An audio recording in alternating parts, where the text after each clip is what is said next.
Hello everyone, कैसे हैं आप सब? भाई आप सब अच्छे होंगे, सब खुश होंगे। मेरे तो शरण स्वागत करती हूँ आपका अपने चैनल पर। तो आज हमारा टॉपिक है हरियाणा के महल और जो पहाड़ियाँ हैं, जो ऋषि मुनियों से रिलेटेड जो है क्वेश्चन पूछ जाते हैं वो हम करेंगे।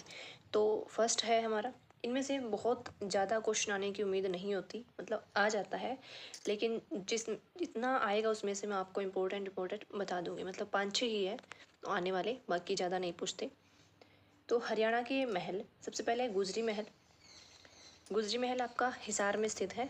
और गुजरी महल नाम से ऐसा लग रहा पता नहीं क्या ही होगा, पता नहीं कैसे ही होगा, है ना? ऐसे ना पढ़ के लगता होगा, बट बिल्कुल खंडर हो चुका है भाई।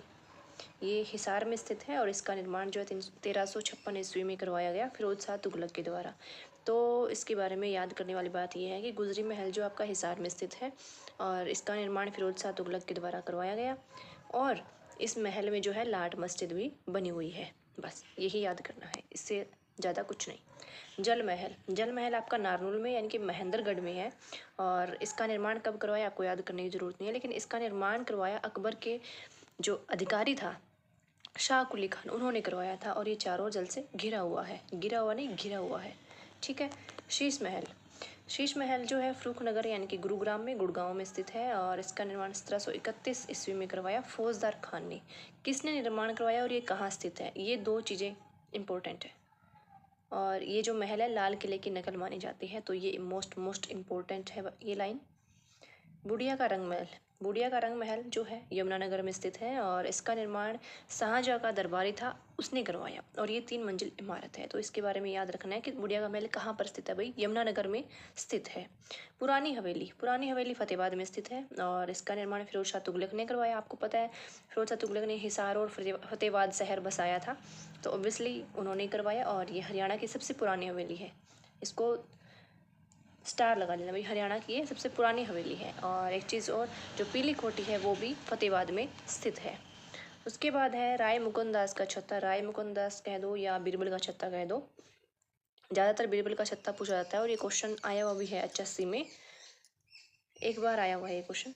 तो ये नारनौल में स्थित है, नारनौल यानी कि महेंद्रगढ़ में आपका स्थित है। और इसका निर्माण मुगल शासक शाहजहाँ के दरबारी राय मुकुंद दास ने इसका निर्माण करवाया था, इसलिए इसको राय मुकुंद दास का छत्ता भी कहते हैं और बीरबल का छत्ता भी कहते हैं।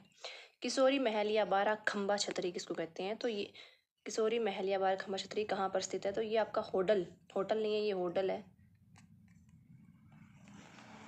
होडल में स्थित है। और इसका निर्माण राजा सूरजमल ने अपनी जो पत्नी थी किशोरी, उसके नाम पर करवाया। एक है नर नारायण गुफा जो कि यमुनानगर में स्थित है। तो बस इतना ही पूछ जाएंगे, इससे नहीं आएंगे, इससे बाहर। और ये ऋषि मुनि, ये ऋषि गलत लिखा भाई, ऋषि ऐसे नहीं लिखा जाएगा, ऋषि ऐसे लिखना है। ठीक है। तो ये ऋषि मुनियों के बारे में कि कहाँ कौन से ऋषि की जो है, कौन सी पहाड़ी पर कौन सा ऋषि रहता था, तो ये हम जानेंगे। ठीक है। तो यहाँ आप देखिए भाई, इसको थोड़ा बड़ा कर लेते हैं, इम्पोर्टेंट है वो आपको बताती हूँ।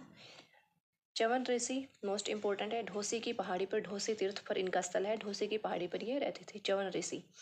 और एक कपिल मुनि कलायत में रहते थे, वशिष्ठ मुनि पेहोवा में, और मस्तनाथ, हाँ चौरंगीनाथ और मस्तनाथ इनका पूछा गया है 2-3 बार, तो ये स्थल बोहर में रहते हैं।